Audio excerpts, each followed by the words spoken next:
Dios les bendiga, hermanos. Es un gusto una vez más poder estar con ustedes a través de estos medios virtuales. Sin embargo, también sabemos que pronto, muy pronto podemos estar una vez más reunidos. Quizá no todos por las restricciones, sin embargo, eh, los que podamos estar, pues yo espero que nuestro gozo sea estemos gozosos, estemos contentos de que vamos a poder regresar a los templos. Como le digo, quizá con restricciones, quizá en diferentes grupos, quizá no todos, pero pronto nos volveremos a ver y bueno, esta dinámica va a ser pues distinta. Ahora sí vamos a poder impartir nuestros temas de manera presencial y de manera unánime como familia vamos a poder alabar a Dios en nuestros templos. Mientras tanto, nos ocupamos este día de poder estudiar la palabra de Dios y la escuela dominical de este día, que si usted revisa en su nueva raza, ahora vamos a estudiar sobre el Evangelio de San Lucas y el libro de los Hechos. Es un tema pues corto, porque en realidad si habláramos tan solo de Lucas, pues nos tardaríamos muchísimo. Pero sin embargo vamos a hablar de Lucas y de Hechos. Entonces lo que tratamos de hacer es expresar el contenido de una forma muy resumida con el objetivo de que usted con tiempo en su casa pueda leer este Evangelio y este libro de los Hechos y pueda pues gozarse en lo que dice la palabra. Yo espero, hermano, que estemos haciendo nuestra tarea de poder escudriñar la palabra conforme avanzan los temas. Y bueno, vamos a comenzar con esta escuela dominical. Les voy a compartir mi pantalla para que podamos juntos estudiar este tema. Y bueno, comenzamos. Nuestro texto base se encuentra en el Evangelio según San Lucas, capítulo 1, versos 1 al 4. Y la palabra de Dios dice así: puesto que ya muchos han tratado de poner en orden la historia de las cosas que entre nosotros han sido ciertísimas, tal como nos lo enseñaron los que desde el principio lo vieron con sus ojos y fueron ministros de la palabra, me ha parecido también a mí, después de haber investigado con diligencia todas las cosas desde su origen, escribírtelas por orden, oh excelentísimo Teófilo, para que conozcas bien la verdad de las cosas en las cuales has sido instruido. El Evangelio de Lucas comienza con una introducción por parte del escritor, de un hombre que se dedicó a investigar a fondo, muy profundo, todo lo que había sucedido en Judea en el siglo I. Es decir, qué sucedió con el Cristo, con las obras que él hizo. La Biblia nos da certeza de la vida y obra del Señor Jesucristo. Certeza es similar a la fe, es confiar, es tener la seguridad, tener la claridad de algo, de un hecho que fue real, que fue verídico. Y en este caso, la vida y obra y las enseñanzas del Señor Jesús. Respecto a lo que tenemos que hacer, debemos tener un conocimiento claro de la palabra para crecimiento y desarrollo espiritual de nuestra vida. ¿Pero qué es crecimiento y desarrollo? El desarrollo es un progreso de crecimiento, es un proceso. Y el crecimiento en sí mismo y fíjese, a mí me llamó la atención la definición de crecimiento porque es real. Mire, el crecimiento es un aumento imperceptible y gradual del tamaño de un ser vivo hasta llegar a la madurez. Es un aumento imperceptible. Si nos damos cuenta, con sus hijos o con sus sobrinos, si los ve constantemente, usted no se da cuenta de que ya creció, se da cuenta al ponerle su ropa, porque ya no le queda de la misma forma, le queda chica o apretada. Sin embargo, si ve a sus sobrinos o a sus nietos por un largo periodo de tiempo que no los ve y los vuelve a ver, nota, ¿no?, que crecieron o que cambiaron, que engordaron, que adelgazaron, etcétera. Sin embargo, si usted constantemente está en contacto con los niños, se va a dar cuenta, o más bien no se va a dar cuenta de su crecimiento hasta que lo compare con, insisto, con su ropa o con otras cosas que deberían de quedar igual si no crecieron. Y llama mi atención cómo la misma palabra la podemos utilizar para el Evangelio. Hay muchos hermanos, hermanas, jóvenes que están en un crecimiento, que están en un proceso de un aumento en su vida espiritual. Pero como les digo, a veces el crecimiento es imperceptible, sin embargo, sigue creciendo. Así que, hermano, usted no se desanime si cree que no ha avanzado nada, eh, que antes no leía nada de la Biblia y ahorita lee por lo menos un capítulo o 2 capítulos a la semana, usted diría, no, no vale la pena, no estoy siendo un buen cristiano. Creo, hermano, que a veces el crecimiento es imperceptible. Lo importante es que crezca, poco, pero lento, pero seguro, como diría un dicho. En algunos personajes de la Biblia, el cambio o el crecimiento fue muy rápido, como una pastilla de efervescencia que lo echa al agua y rápido sale la espuma. Y en otros fue un proceso lento. Por ejemplo, en Pablo, tuvo un encuentro personal con el Señor Jesús y de inmediato cambió su forma de ser. 3 días pasaron para que él estuviera ciego y en un proceso muy rápido se convenció de que Jesús es el Señor y por lo tanto entregó su vida y su tiempo al servicio del Señor. De inmediato, en comparación de Pedro. Pedro fue discípulo de Juan el Bautista y cuando Juan el Bautista les indica que Jesús es el Cristo, los deja a Juan y sigue a Jesús durante 3 años. Y en esos 3 años, cuando llegó el clímax del ministerio del Señor Jesús, Pedro le abandonó y le negó. Volvió a las redes, volvió al antiguo trabajo y tuvo un reencuentro con Cristo. Y es ahí cuando espera la promesa y lleno del Espíritu Santo, comienza a predicar el Evangelio de una forma poderosa.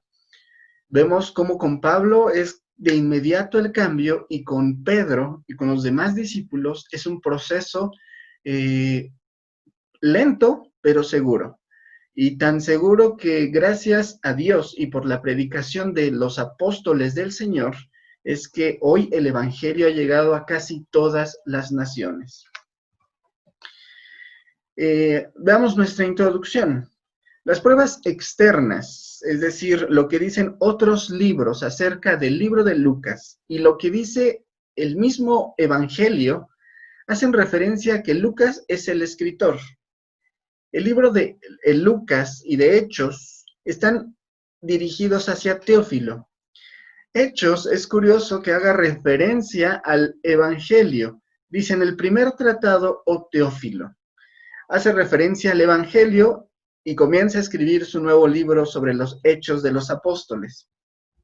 El lenguaje y la estructura que utiliza Lucas es igual. Por eso las pruebas externas como internas indican que Lucas es el escritor del Evangelio y del libro de los hechos. ¿Quién fue Lucas? Quizá fue un gentil de nacimiento, un griego, que fue bien educado en la cultura helenística, fue médico de profesión y un fiel compañero de Pablo. Fue leal incluso cuando muchos abandonaron a Pablo en sus viajes misioneros. Y de hecho Pablo lo menciona más de una vez en sus cartas a Lucas, su médico amado o su amigo que lo ha acompañado en penurias muy grandes, en persecuciones, La Biblia no hace referencia a que quizá Lucas haya padecido lo mismo que Pablo, pero podríamos suponer que sí, porque fue su compañero de misiones.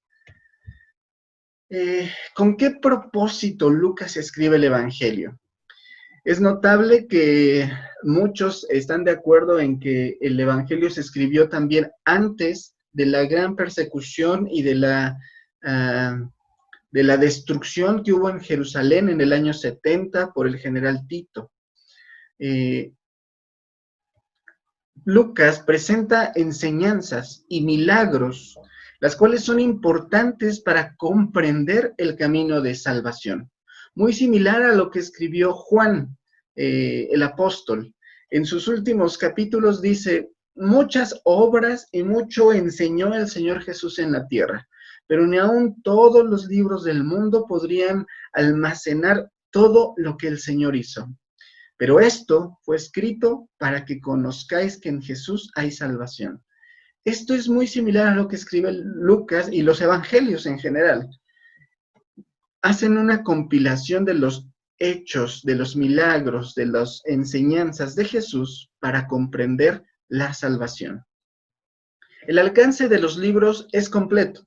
Comienza desde la anunciación de Juan, Juan el Bautista, y esto no está en ningún otro evangelio, como un ángel se le aparece a Zacarías en medio del templo y le anuncia que tendrá un hijo y ese hijo será el mensajero prometido por Malaquías, por Isaías. Y termina, por lo menos el Evangelio, hasta la ascensión y continúa Hechos con estas obras maravillosas de Dios por medio de sus apóstoles. La distribución de Lucas es ordenada y apela a judíos como a gentiles. Este libro de Lucas está escrito principalmente hacia los judíos, pero también tiene una estructura de tal forma que los judíos lo puedan leer y entender y aceptar como un evangelio, como inspiración divina. Este libro se caracteriza por su excelencia literaria, los detalles y la exactitud histórica. Hace 8 días, por la tarde, en un estudio que se hace en la Iglesia Central, mencionaban que un historiador muy reconocido podía expresar sobre Lucas que era un libro fidedigno respecto a la historia. Y si es fidedigno respecto a un tema, podría serlo respecto a los demás. Por lo tanto, no que la ciencia respalde la Biblia, sin embargo, los científicos dan fe y legalidad de que la Biblia es veraz. El libro de Lucas, el Evangelio de Lucas, expresa una comprensión sensible de Jesús y de quienes le rodean. Expresa más de una ocasión la humanidad y la misericordia que muestra el Señor hacia los que tienen necesidad. Es un evangelio, hermanos, maravilloso. Apenas que lo estoy leyendo y lo comparo con los otros dos escritores, se está haciendo hasta cierto punto mi favorito por la forma en que hila todas las historias y todas las enseñanzas de una forma no solo precisa, sino que muestra al Señor como verdadero Dios y verdadero hombre. Respecto al bosquejo de Lucas, vemos que tiene una introducción, que fue la que leí al inicio. Expresa el motivo y el propósito por el cual él decide escribir este evangelio. Y describe el nacimiento de Juan el Bautista y del Señor. Y es notable que en este evangelio se escriben 6 cantos o 5 cantos acerca del nacimiento del Señor Jesús. El de los ángeles, el de María, el de Ana, el de Simeón, 4 cantos nada más, acerca del nacimiento del Señor. Bueno, también desarrolla su ministerio y bueno, puse un mapa para que podamos contemplar en morado la zona de Galilea y todas las obras que el Señor Jesús hizo. Podemos ver ahí el mar de Galilea, donde calma la tempestad, donde hay una pesca milagrosa. Bueno, en esa zona hubo mucha acción. Tuvo un ministerio muy fuerte en Judea, principalmente en Jerusalén, en Perea y en sus alrededores. y sus últimos días, Lucas narra, como los 4 evangelios, su pasión, su muerte, su resurrección y su ascensión al cielo. Veamos rápidamente qué nos dice, qué dice la Biblia sobre Hechos. Hechos es un puente entre los evangelios y los libros del Nuevo Testamento. Así como Mateo funciona como un puente entre el Antiguo Testamento y el Nuevo, trayendo muchas citas del Antiguo Testamento, haciendo muchas referencias a los libros de la Torá o del Pentateuco, de los profetas, de los Salmos. Y Mateo funge como puente entre el Antiguo y el Nuevo Testamento. Ahora, Hechos es un puente entre la vida del Señor Jesús aquí en la tierra y la vida del Señor Jesús en su iglesia. Es un puente que conecta la primera venida del Señor Jesús y los mandamientos cumplidos.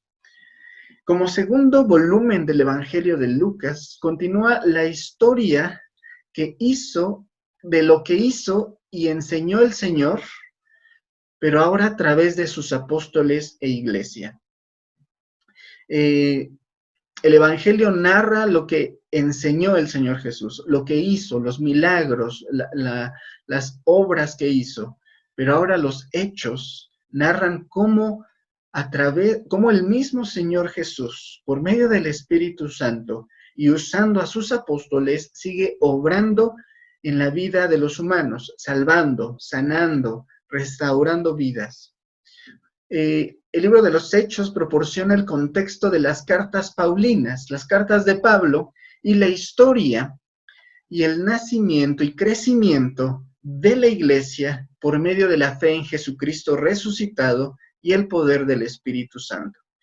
En la Biblia tenemos 13 cartas paulinas, 13 cartas que escribió Pablo a diferentes iglesias durante sus viajes misioneros, en la cual nos enseñan cómo tener una vida cristiana. Y para conocer el contexto de esas cartas, tenemos que ir hacia los Hechos. Ahí están escritos los 3 viajes misioneros de Pablo y su viaje a Roma, donde muere decapitado. Y es importante que podamos escudriñar la Biblia en todo el contexto, tanto histórico como gramatical y teológico. Hechos demuestra el imparable progreso del Evangelio y la necesidad de llevar las buenas nuevas a toda criatura. Vemos cómo Pedro al inicio, y de hecho lo podemos ver en el bosquejo del libro, vemos cómo Pedro al inicio de la predicación predican en las sinagogas, incluso Pablo en Colosas, en Galacia, va hacia las sinagogas primeramente, y cuando los judíos niegan que Jesucristo es el Mesías prometido, entonces van hacia las casas de los que aceptan el Evangelio y comienza la predicación. Antes se reunían en las sinagogas, pero recuerden que las sinagogas eran judías y eran expulsados de ellas. Entonces lo que hacían era prestar sus casas y ahí hacían el culto y ahí predicaban el Evangelio, y yo creo que esta pandemia nos regresó un poco a la iglesia primitiva, a que desde nuestros hogares alabemos a Dios. No lo podemos hacer todavía en templos, pero en nuestras casas volvió el Evangelio. Y eso, hermanos, es bueno porque nuestras casas se debieron haber convertido en altares de adoración y de oración delante de Dios. Entonces vemos cómo Pedro comienza el Evangelio con los judíos y luego con Cornelio, un romano, y a través de la visión del lienzo donde bajan animales puros e impuros y de todo tipo según los judíos, Pedro entiende. Bueno, y de hecho a través del bautismo del Espíritu Santo en Cornelio y en su familia, Pedro entiende que el Evangelio es para toda criatura.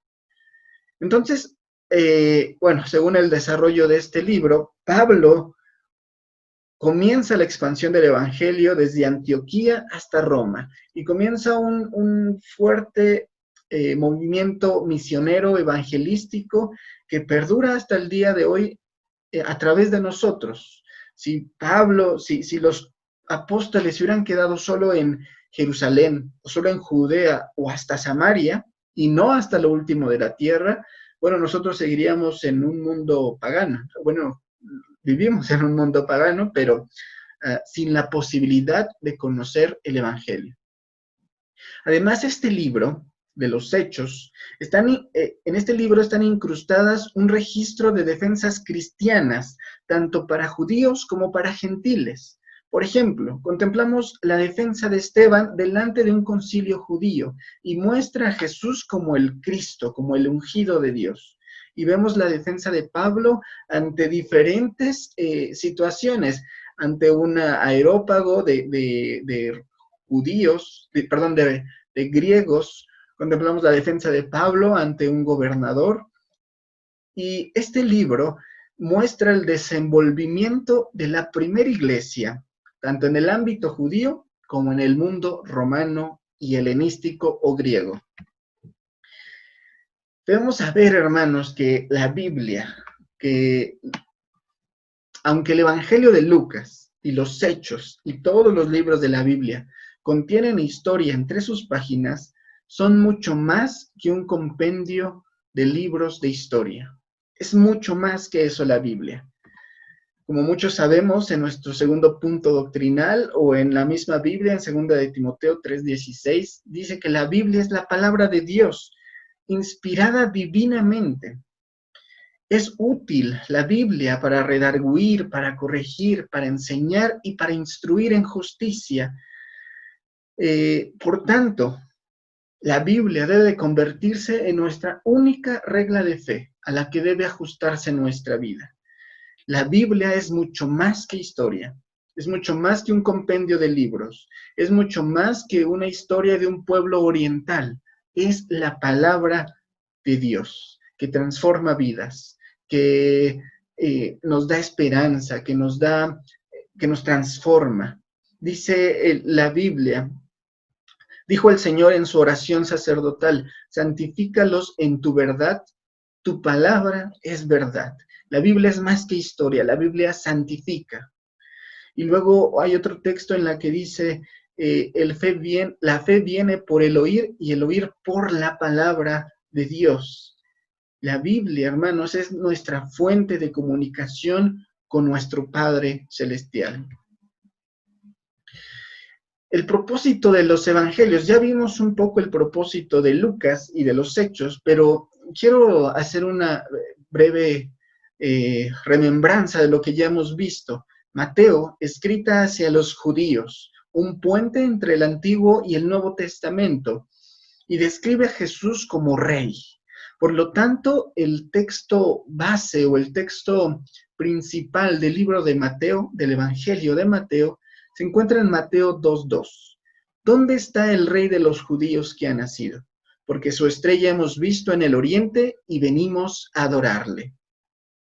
Marcos, escrito bajo las enseñanzas de Pablo, pero principalmente de Pedro. Un evangelio que es transmitido a través del apóstol Pedro y muestra de inmediato quién es Jesús. Pero va dirigido hacia los romanos, una cultura de esclavitud. ¿Y qué les muestra Marcos? Porque el Hijo del Hombre no vino para ser servido, sino para servir y para dar su vida en rescate por muchos. Una cultura que no solo se basaba en la esclavitud y la servidumbre, sino en muchos rituales religiosos de sacrificio. Y Marcos muestra un Mesías siervo y además un Mesías sacrificial, que da su vida por muchos.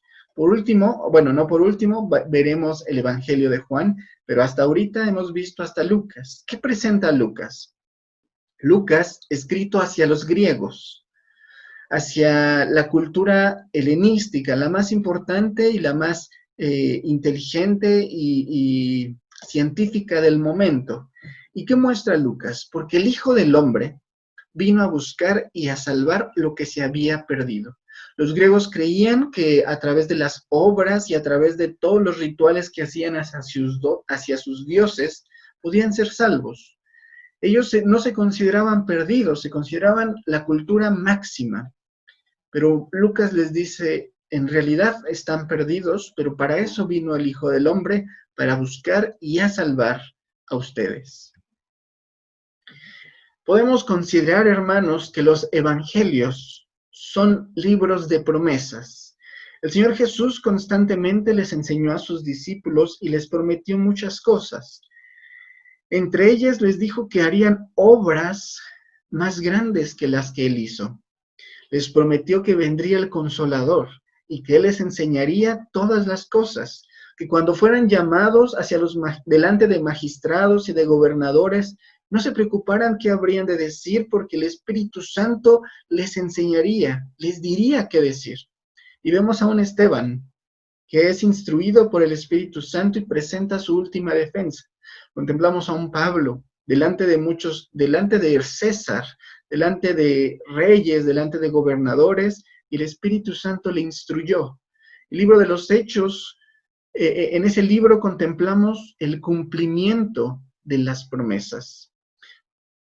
Vemos la presencia de Dios con su iglesia de una forma impresionante a través de la obra del Espíritu Santo, guiándoles, ayudándoles, diciéndoles por dónde deben de ir y por dónde no, fortaleciendo su vida, enseñándoles, repartiendo dones y ministerios.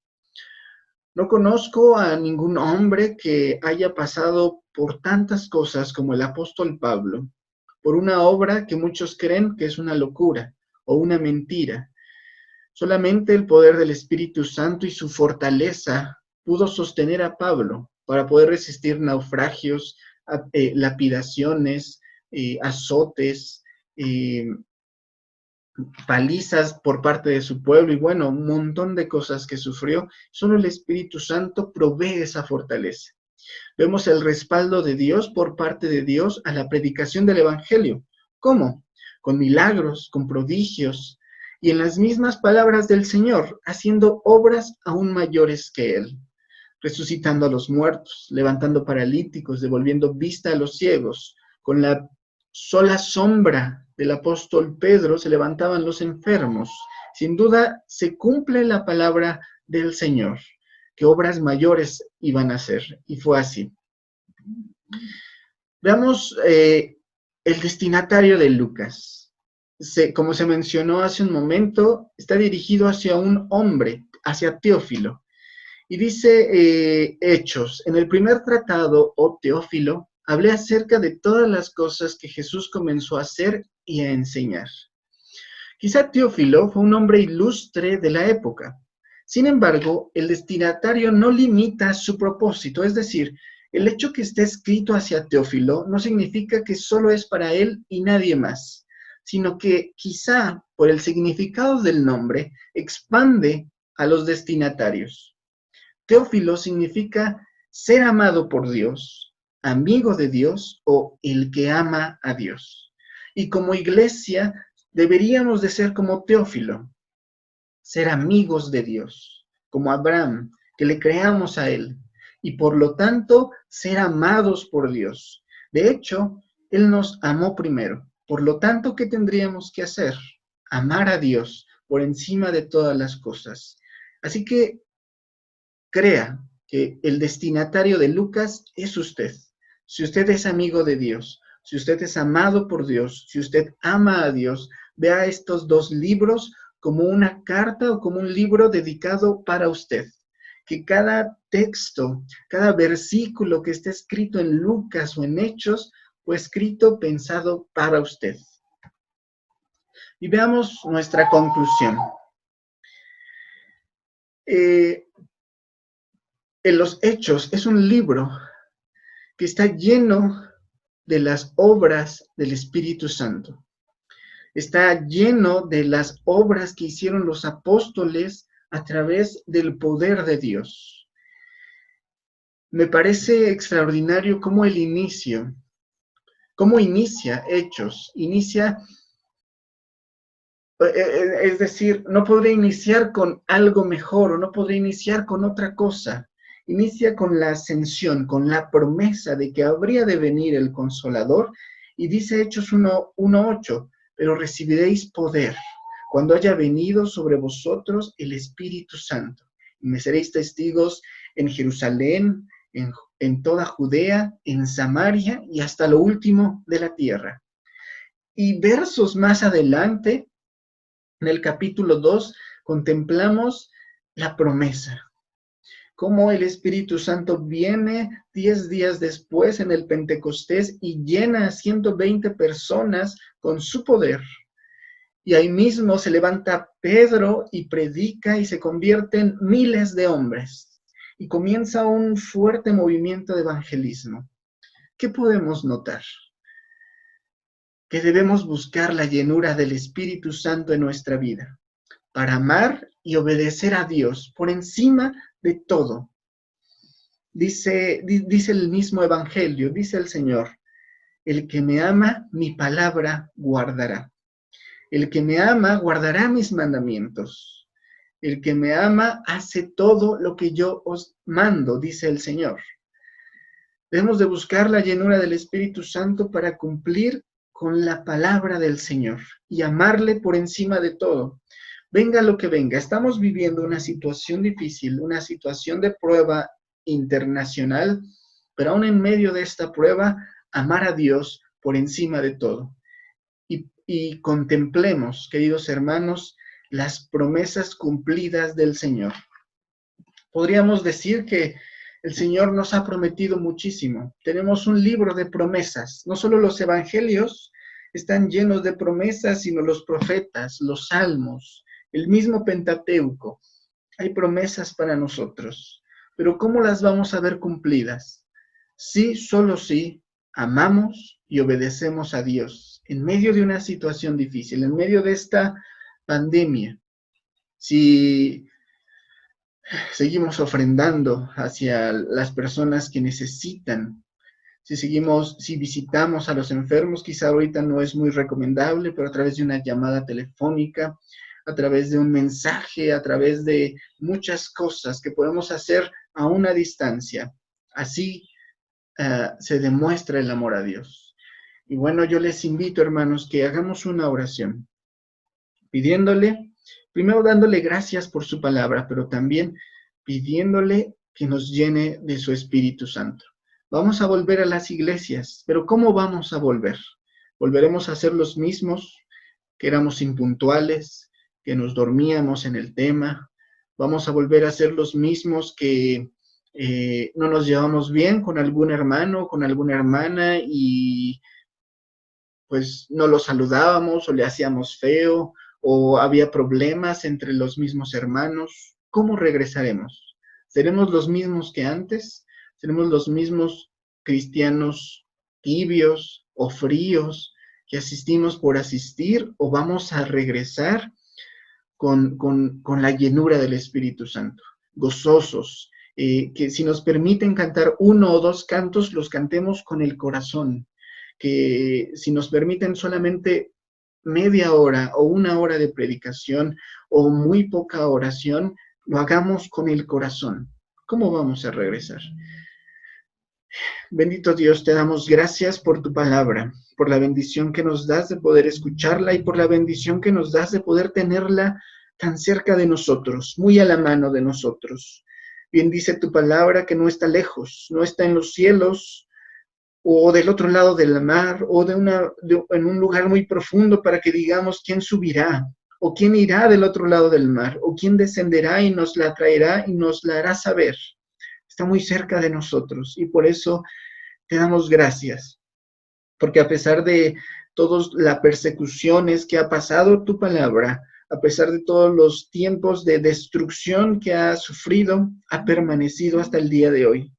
Y por eso, Señor, te ruego que tú nos bendigas a través de ella. Infunde fe en nuestros corazones. Señor, yo te ruego que tu Espíritu Santo llene nuestras vidas para que no volvamos a ser los mismos de antes, para que no volvamos a ser una iglesia tibia, sino que aunque nos reunamos pocos, Señor, nos reunamos y sea de agrado delante de ti y sea como cargar baterías, poder reunirnos pocos cargar nuestra batería espiritual y salir y predicar tu palabra a toda criatura, en nuestras familias, en nuestros trabajos, en el lugar en el que nos desenvolvemos, Señor. Que tu Espíritu Santo llene nuestra vida, nos instruya, nos corrija, nos enseñe y nos haga crecer como la luz de la aurora que va en aumento hasta que el día es perfecto. Te ruego, Señor, que tu palabra sea con nosotros, sea nuestro ungüento, nuestro aliciente en estos días de tribulación. Te lo ruego, Señor, en el nombre de Jesús. Amén y amén. Bueno, hermanos, fue un gusto poder compartir con ustedes este tema sobre el libro de Lucas y los Hechos. Y yo les ruego, hermano, que de verdad leas la palabra de Dios. Aparte media hora, aparte una hora de su día, para poder escudriñar la palabra. En su Biblia, en todas las Biblias hay mucho material, hay mapas, hay notas, hay referencias. Escudriña la palabra. Quizá usted diga, bueno, no tengo un diccionario bíblico, no tengo tantos libros que muestran los hermanos en sus libreros atrás. No puedo yo estudiar también, pero la misma Biblia es útil para enseñar, para instruir, para corregir, para instruir en justicia.